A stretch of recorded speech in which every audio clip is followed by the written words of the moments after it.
दूर दराज जजीरों पर बसे किले जैसे परियों की दास्तानों का हिस्सा हों।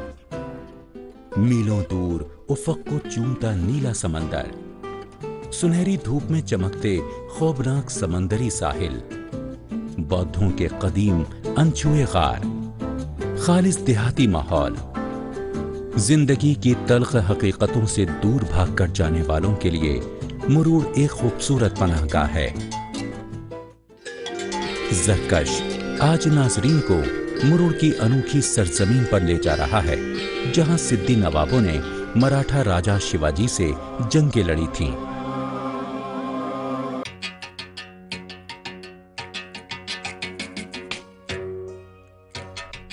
मुरूड़ के रास्ते में सबसे दिलचस्प हिस्सा बौद्ध मजहब से जुड़ी गुफाएं हैं, जो पहाड़ों को काटकर बनाई गई हैं।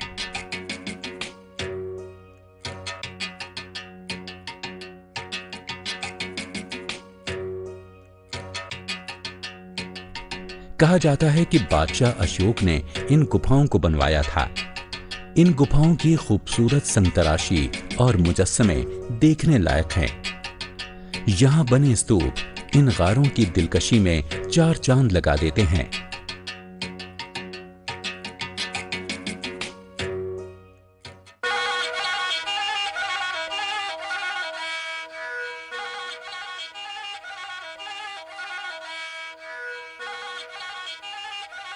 जैसे जैसे इन गारों में कदम आगे बढ़ते हैं, लगता है कि वक्त कहीं सैकड़ों साल पीछे चला गया हो।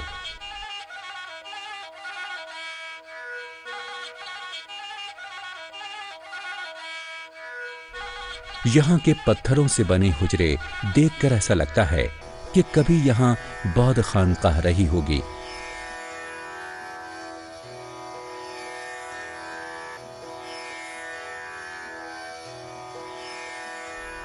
आगे बढ़िए तो गुफाओं में गौतम बुद्ध की बहुत सी मूर्तियां ज्ञान ध्यान के मुख्तलिफ अंदाज में नजरों के सामने होंगी।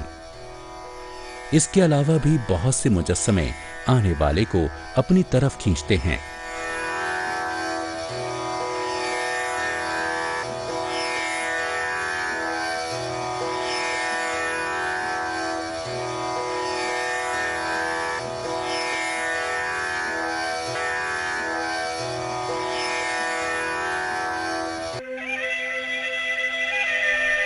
इस रूहानी माहौल में रुकने का दिल तो बहुत चाहता है, लेकिन सफर तो जारी रहना है।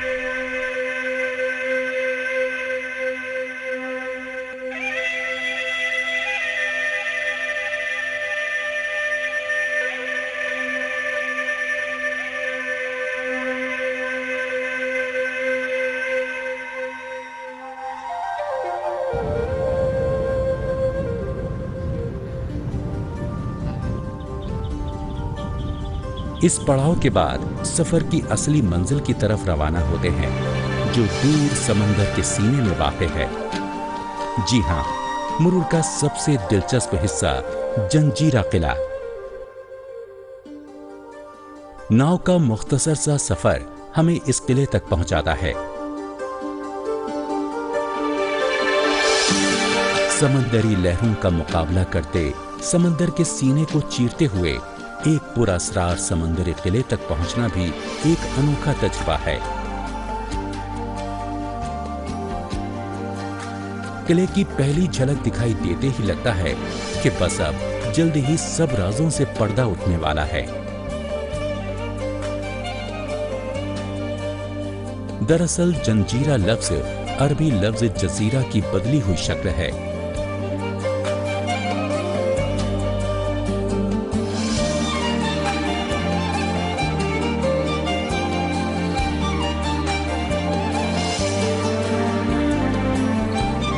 किले के अंदर दाखिल होते ही सामने सिद्दी के नवाब का दरबार नजर आता है, जिन्होंने इस किले की तामीर करवाई थी। रिवायत है कि जंजीरा के नवाब के अजदाद अफ्रीकी समंदरी ताजिर थे। 16वीं सदी में इन्होंने मछुआरों से ये जजीरा हासिल किया। तब से ही यहाँ किले के आसपास मछुआरों के कई गांव आबाद हैं।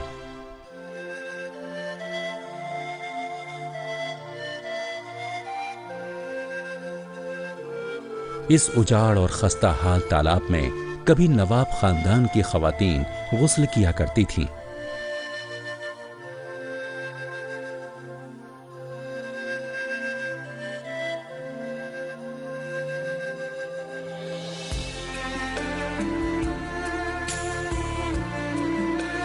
जंग और हमले के लिहाज से जंजीरा किला महफूज तरीन किला है। अंग्रेजों, पुर्तगालियों और मराठों ने कई बार इस किले पर कब्जा करने की कोशिश की, लेकिन कोई कामयाब नहीं हो सका।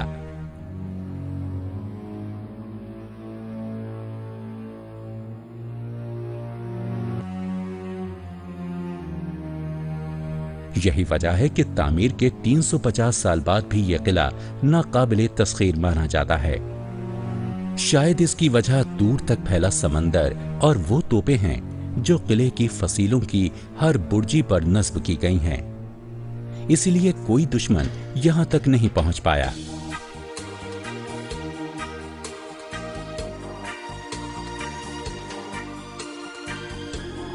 जैसे जैसे हम इस कदीम अजूबे के अंदर दाखिल होते हैं, इसका हुस्न दिल और रूह को छू लेता है। जगह जगह समंदर के रुख पर पहरेदारी के मीनार बने हुए हैं, जो हिफाजत का फर्ज अदा करने के साथ साथ समंदर का दिलकश नजारा भी पेश करते हैं।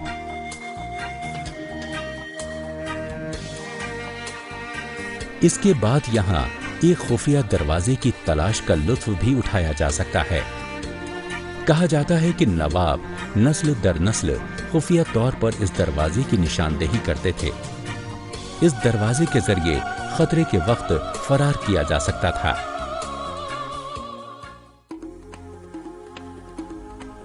इन खंडरों को देखने वाला ये तस्वुर किए बिना नहीं रह सकता कि 16वीं सदी में जब यह किला तामीर हुआ था, तब इसमें रहने वालों की और इस किले की कैसी शान और शौकत रही होगी।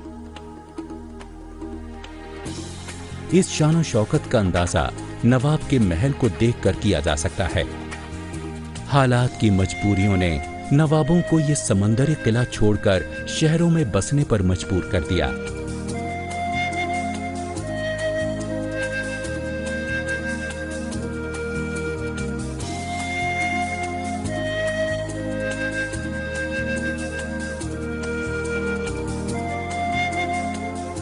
लेकिन आज भी इस महल के दरो दीवार की सजावट और इसका आलीशान फने तामीर उन नवाबों के तर्ज़े जिंदगी की बहुत सी दास्तानें बयान करता है, जो आज किसी शहर में आम शहरी जिंदगी गुजार रहे होंगे।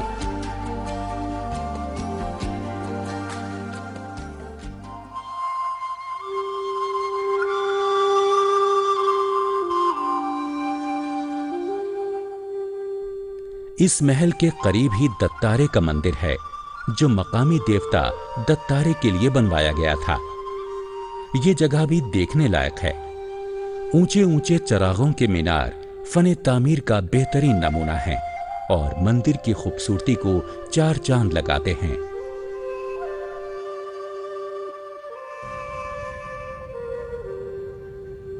मुरुड़ के फने तामीर में बुनियादी तौर पर किलों की अहमियत है, मगर जैसे जैसे हम मुरुड़ के गलियारों से गुजरते हैं, हमारी नजर एक और अहम इमारत पर पड़ती है। यह है सिद्धि विनायक मंदिर।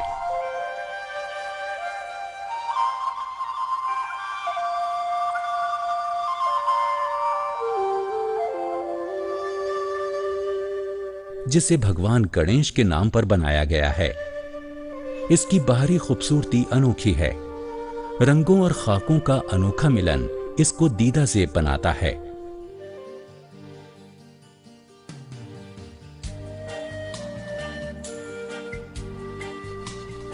मंदिरों के बाद मुरुड़ से कुछ दूर एक और खास मकाम आता है, जिसे कदीमी अगरदंदा दरगाह कहते हैं।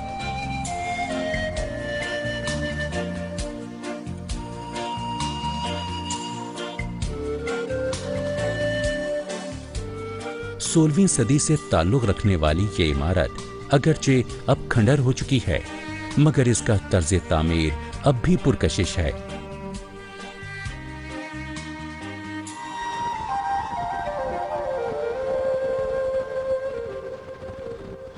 कोरली किला भी एक कदीम खंडर है, मगर ये एक सकाफती विरासत है जो पुर्तगाली छोड़कर गए हैं।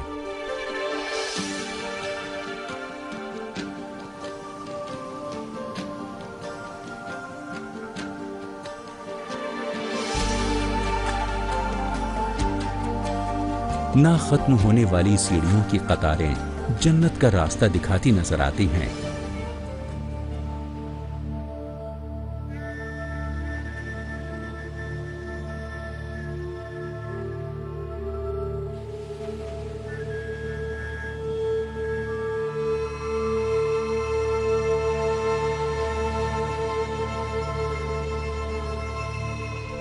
तस्वुर किया जाए कि खूबसूरत माहौल में पहाड़ की चोटी पर समंदर की तरफ रुख किए ये किला कभी कितना शानदार रहा होगा।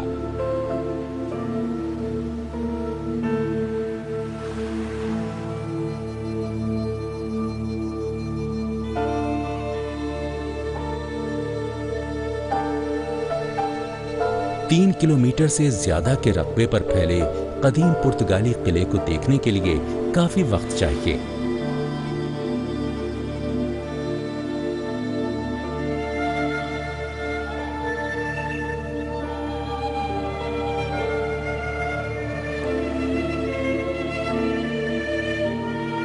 ये उजाड़ रास्ता जो किले के मरकजी हिस्से की तरफ जाता है, जहां कभी अहम फैसले लिए जाते थे। बरसों पहले पुर्तगाली इसे छोड़कर चले गए, लेकिन यहाँ आज भी उनकी मौजूदगी का एहसास होता है। आज भी इस किले की तामीरी शान शौकत और खूबसूरती से इनकार मुमकिन नहीं।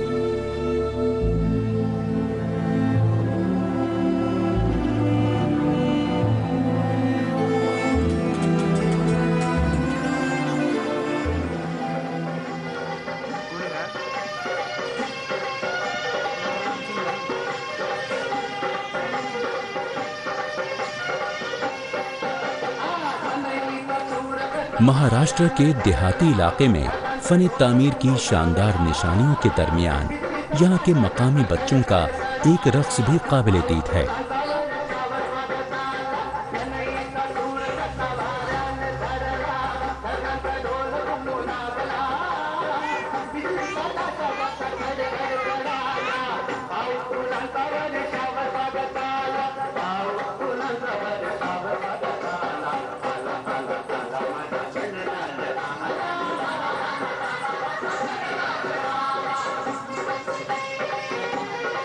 एक अवामी रक्स जो भगवान कृष्ण और उनकी गोपियों की कहानियों पर मबनी है। ये रक्स हिंदुस्तानी तहजीब व तमद्दुन का आईनादार है।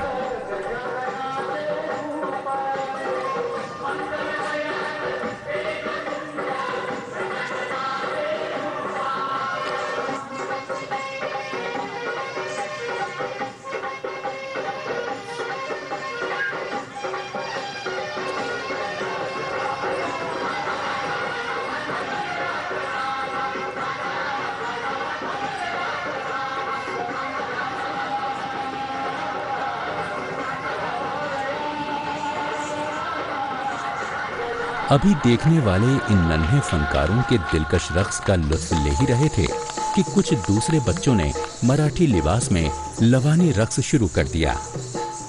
लड़कियों के जरिए पेश किया जाने वाला ये रक्स इस इलाके का सबसे मकबूल रक्स है।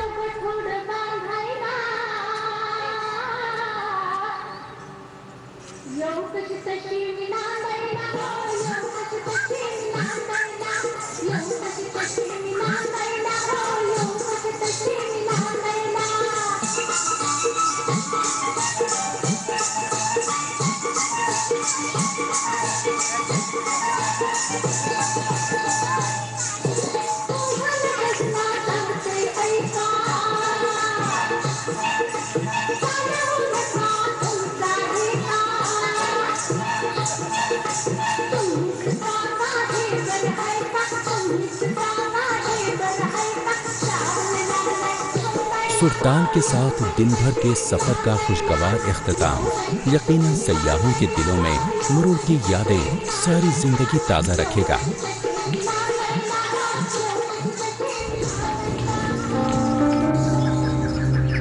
महाराष्ट्र के सहेली इलाकों में हमारा सफर जारी है और अब हमारी मंजिल है गणपतिपुले।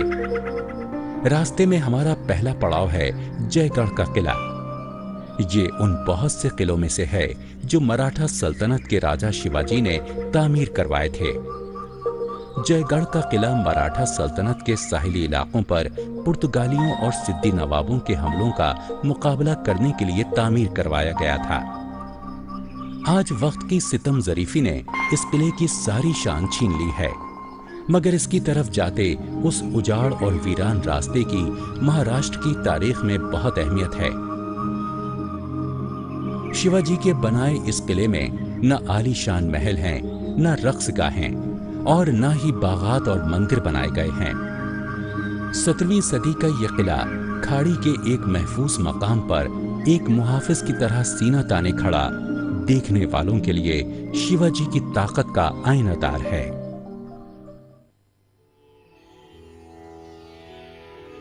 गणपतिपुले पहुंचने के बाद सबसे पहले इस शहर की आत्मा स्वयं रूप गणपति मंदिर के दर्शन करना बेहतर है।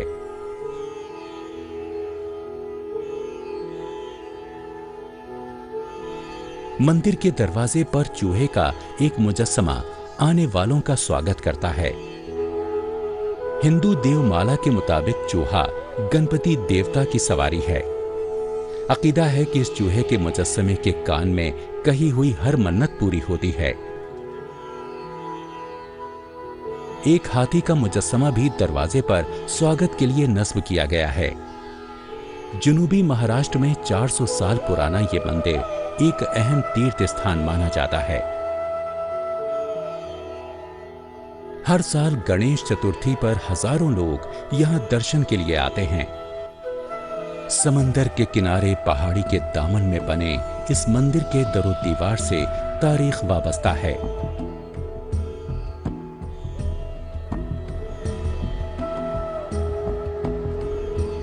हालांकि अभी जल्दी ही इस मंदिर की तामीर नौ की गई है, मगर इसकी जगह में कोई तब्दीली नहीं की गई।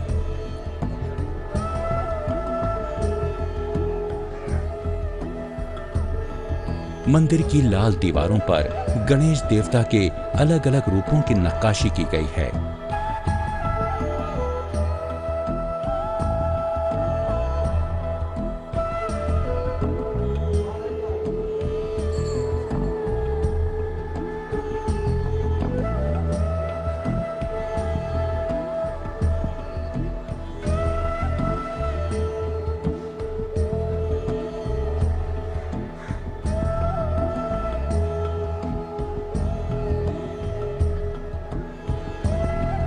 बाहर के मुकाबले अंदर से मंदिर बहुत सादा है। इस मंदिर की शोहरत गणपति देवता की एक अनोखी मूर्ति की वजह से भी है। माना जाता है कि ये मूर्ति अपने आप ही वजूद में आई। कहा जाता है कि ये दरअसल एक छोटा सा टीला था जिसमें इस गांव के वासियों को गणपति देवता का रूप दिखाई दिया और वो इसकी पूजा करने लगे और इसीलिए इस गांव का नाम गणपतिपुले पड़ गया। 400 साल पहले यहां इस मंदिर की तामीर की गई।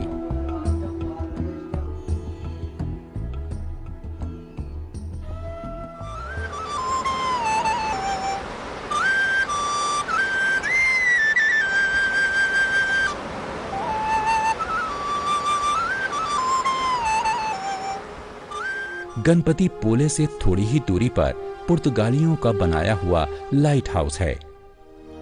रास्ते में रुकने के लिए ये एक अच्छा मकाम है।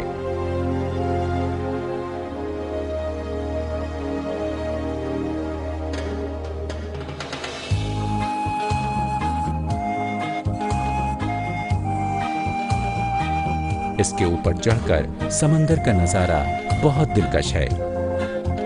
आज ये उजाड़ है, मगर एक जमाने में समंदरी सफर में इसकी बहुत अहमियत थी।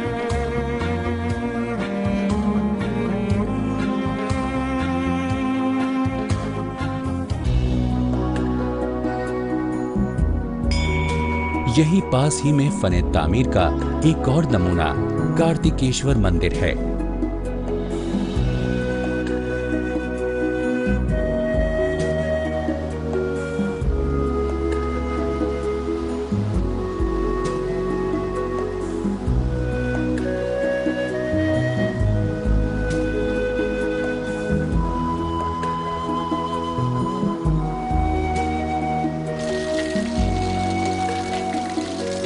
कहा जाता है कि इस मंदिर में पानी की टूटी में आने वाला पानी असल में एक मीठे पानी के चश्मे से आता है।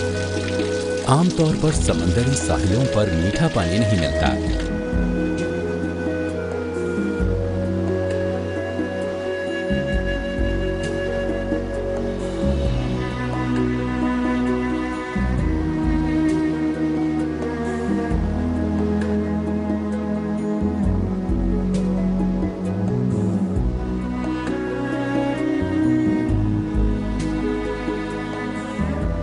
जनूबी महाराष्ट्र का ये एक पुरसुकून इलाका है जहां ये मंदिर बनाया गया था। आज पुराने मंदिर का बस थोड़ा सा हिस्सा ही बाकी है, मगर अब भी इसके मीनार बहुत अनोखे और शानदार हैं।